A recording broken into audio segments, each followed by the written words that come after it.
Menjelang Natal dan Tahun Baru, harga sejumlah kebutuhan pokok terus merangkak naik di Mandailing, Natal, Sumatera Utara. Harga cabai merah keriting naik signifikan dikarenakan berkurangnya pasokan akibat faktor cuaca buruk. Sementara itu di Banjarmasin, kenaikan harga cabai disebabkan banjir dari daerah pemasok Banjarmasin, Kalimantan Selatan.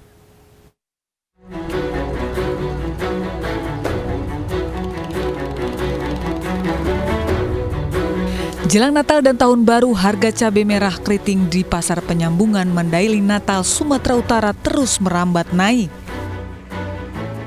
Per kilogram, harga cabai merah keriting kini dijual Rp75.000 hingga Rp100.000 atau naik hingga 100% dibanding harga minggu sebelumnya. Udah sampai 75 dek. 75 per kilo? Iya. Terus kalau udah payah nggak untuk pasaran? Payah lah sampai 75.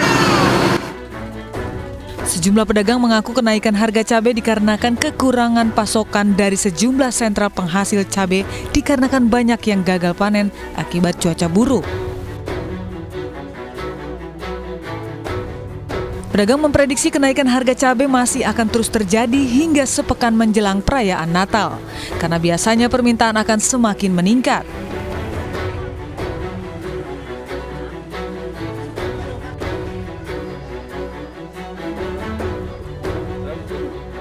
Sementara itu di Pasar Kahayan Kota Palangkaraya, Kalimantan Tengah, harga cabai tiung dijual pedagang dengan harga Rp100.000 per kilogram dari harga normal Rp35.000 per kilogramnya.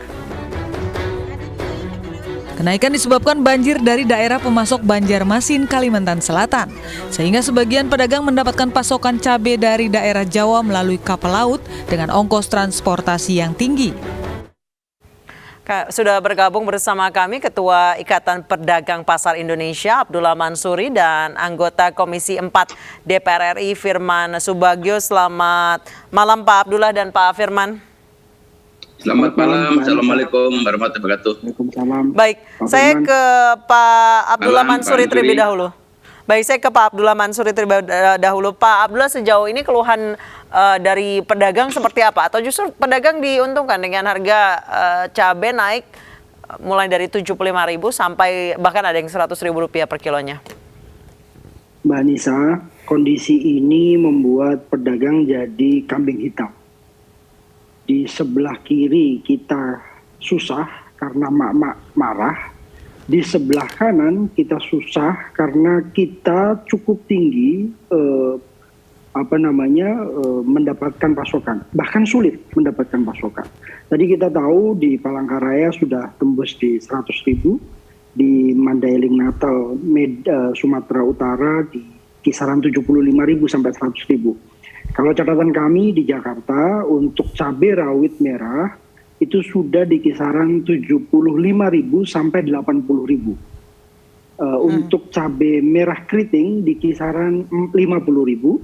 Cabai TW atau cabai besar itu sekitar 60.000. Catatan kami juga di wilayah timur seperti Maluku, Papua itu sudah tembus di 120.000. Okay. Mbak Anissa dan Pak Firman, ini persoalan tahunan. Kita tahun lalu sudah menghadapi persoalan ini. Selalu kami yang jadi kambing hitam. Padahal kami yang paling sulit. Modal kami terbatas. Kami juga harus sulit mendapatkan pasokan. Harganya tinggi. Jualnya kami juga sulit. Baik, alasan dari petani atau dari distributor cabai ini apa Pak sebenarnya? Kenapa sampai bisa mahal? Sebenarnya Mbak Anissa, ini kan persoalan yang setiap tahun kita hadapi. Kita selalu menghadapi persoalan ini setiap tahun. Tahun lalu sudah tembus sekitar 100.000. Kami selalu bawel mengatakan bahwa pemerintah tidak menyiapkan grand strategi, grand design pangan yang efektif. Harusnya di musim penghujan, La Nina, kita sudah siap. Wilayah produksinya di mana saja sih cabai rawit merah itu? Cabai keriting itu di mana saja sih? Terus bagaimana antisipasinya jika wilayah produksi yang terus terjadi itu tidak memenuhi kebutuhan nasional? Ini belum bicara menjelang Natal dan Tahun Baru. Kalau wilayah produksi diketahui, asumsi permintaan diketahui, asumsi produksi diketahui, kita akan tahu kekurangannya di mana, permintaannya di daerah mana saja tertinggi. Kalau kita tahu ya di daerah-daerah tertinggi itu Jabodetabek, sebagian yang dari Jawa dikirim ke Kalimantan, dikirim ke beberapa daerah lain. Itu harus terdistribusi dengan baik jika kita sudah mengetahui data yang harus dan menjadi patokan kita. Baik. Datanya berbeda-beda, data IKP beda, data BPS beda, data Pak Abdullah, Kementan jadi alasan beda. utamanya adalah karena cuaca buruk ya Pak ya di beberapa wilayah produsen ya? Salah satunya ya, kita tahu Lumajang menghadapi letusan Semeru.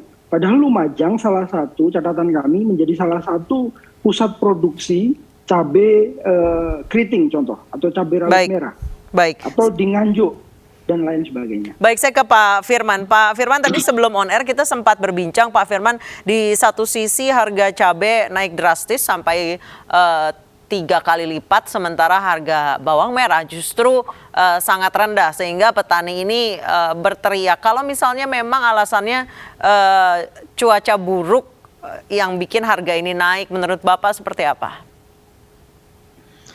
Baik Mbak Nisa, jadi ini memang saya sepakat dengan Pak Mansuri bahwa pemerintah ini harus mempunyai satu grand strategi terhadap kebutuhan yang terkait hidup masyarakat sehari-hari seperti cabai, bawang merah dan sebagainya. Yang saya lihat itu sekarang ini adalah indikatornya kan pertama memang betul masalah cuaca, dan petani-petani sekarang ini sudah mulai gamang menghadapi anomali cuaca. Dan kedua, petani ini juga sudah mulai melihat situasi kondisi pandemi, kebijakan yang berubah-ubah ini juga bisa menimbulkan kegamangan atau keraguan-keraguan daripada petani. Katakanlah begini, mereka itu kemarin sudah mulai musim tanam, tetapi tahu bahwa ada desa-desa ada dalam PPKM level 3 lagi. Ini mereka terus ragu-ragu lagi, pasar kita gimana nanti? Padahal mereka itu sama seperti halnya pedagang pasar tadi, modalnya pas-pasan. Jadi kalau sampai dia memproduksi dan kemudian tidak ada staf pasar akibat kebijakan PPKM dan sebagainya, itu mereka akan menjual kemana? Baik, dan Pak Firman, kalau di DPR sendiri penggodokan tadi kita semua sepakat, Pak Abdullah dan Pak Firman, keduanya menyebutkan soal grand design. Karena memang Indonesia ini punya 2 musim, musim kemarau dan musim hujan. Belum lagi dampak global warming, ada La Nina, ada El Nino dan lain sebagainya. Belum lagi musim pancaroba yang buat harga-harga kebutuhan pokok, terutama dari pertanian ini tidak menentu, naik turunnya drastis. Sejauh ini penggodokan soal grand design menciptakan harga yang stabil sepanjang tahun seperti apa di DPR RI, Pak? Yaitu sudah kami minta kepada pemerintah itu mulai membuat pemetaan untuk situasi kondisi seperti ini. Pemetaan itu menjadi penting, data itu menjadi penting, data produsen itu ada di mana, pasarnya ada di mana, karena di tengah antara produsen dengan pasar ini itu kan ada pemain yang namanya pedagang ini. Nah, pedagang itu yang memainkan kadang-kadang situ. Saya sepakat dengan apa yang disampaikan Pak Mansuri tadi. Ini persis kayak perdagangan valuta. Kalau ini ditahan dalam waktu 1 jam, 2 jam, 1 hari, itu akan mulai gejolak. Karena ketika demandnya naik, maka posisi harga ini akan bergerak dengan sendirinya. Nah, posisi ini yang harusnya pemerintah mulai menata produksi di mana, konsumsi di mana, distribusinya bagaimana. Logistiknya sangat mahal. Jadi posisi ini yang harus dilakukan pemerintah, sehingga ke depan itu tidak selalu mengulang dan mengulang. Karena ini setiap tahun kan terjadi. Pak Firman, masalah rantai perdagangan atau supply chain di Indonesia itu masih menjadi momok bahkan sejak puluhan tahun yang lalu. Sejauh ini bagaimana Pak untuk memperpendek rantai distribusi itu, apa yang dilakukan Pak? Tadi Bapak bilang banyak sekali pemainnya dalam rantai perdagangan bahan-bahan pertanian ini. Ya, itu yang dilakukan ada pertama, seperti yang kami sampaikan di awal. Kalau kita punya pemetaan wilayah produksi, konsumsi terbesar di mana, maka distribusi itu tidak boleh melalui seperti contoh. Ada kemarin salah satu kasus yang kita telusuri ke pasar, itu barang diproduksi di Padang. Mau masuk ke Lampung, tapi kenapa harus ke Jakarta dulu? Nah, Pasar Indo Jakarta baru lari ke Lampung. Nah, seperti ini yang menjadi persoalan. Apakah tidak bisa dibangun directly gitu ya?